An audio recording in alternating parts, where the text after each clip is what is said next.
કાઢે છે પણ નીકળતો નથી આ દાંડો. જા એટલા જણા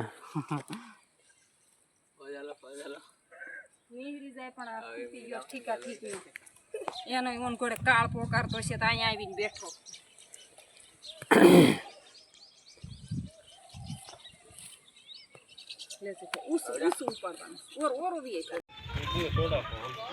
વાહ દીગુભાઈ વાહ થોડા હોત એ આ બધાને કહો તમારે આવી જાવ આવવાના છીએ અમે. પણ માય આને કઈક